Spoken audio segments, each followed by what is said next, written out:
BC declaration సాధించేంత వరకు పోరాటం చేస్తామని ధర్మ సమాజ్ పార్టీ ముషీరాబాద్ అధ్యక్షులు సంతోష్ కుమార్ స్పష్టం చేశారు. నెల 15వ తేదీన కామారెడ్డిలో తలపెట్టిన బీసీ సభను విజయవంతం చేయాలని కోరుతూ అందుకు సంబంధించిన వాల్ పోస్టర్లను ముషీరాబాద్లో ఆవిష్కరించారు. బీసీలకు ఓటు బ్యాంకుగా కాంగ్రెస్, బీజేపీ, బీఆర్ఎస్ మోసం చేస్తున్నాయని ఆరోపించారు. మేమందరం కలిసి 15వ తారీఖున బీసీ ఆక్రోశ సభని విజయవంతం చేయడానికి పోస్టర్ ఆవిష్కరించడం జరిగింది.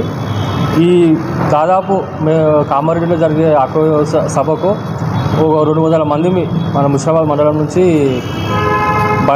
పోతున్నాము. పోయి దాన్ని విజయవంతం చేసి మా బీసీ సోదరులకు ఈ 42% రిజర్వేషన్ వచ్చేంత వరకు మేము నిరంతరంగా ధర్మ సమాజ్ పార్టీ నుంచి, బీసీఎస్టీ జేఏసీ నుంచి నిరంతరం మేము సాధించే వరకు మేము పోరాడుతూనే ఉంటాము.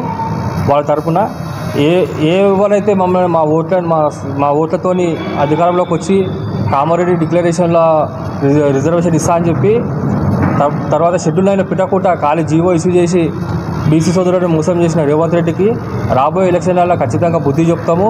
ఈరోజు మేము ప్రెస్ మీట్ అనేది చేయడం అనేది కారణం ఏంటంటే, రేపు కామారెడ్డిలో 15వ తారీఖు మరి ఆక్రోశ సభకు మేము అందరం కూడా పెద్ద ఎత్తున తరలి వెళ్తున్నాము. ఈ క్రమంలోనూ ప్రెస్ మీట్ అనేది పెడుతున్నాం.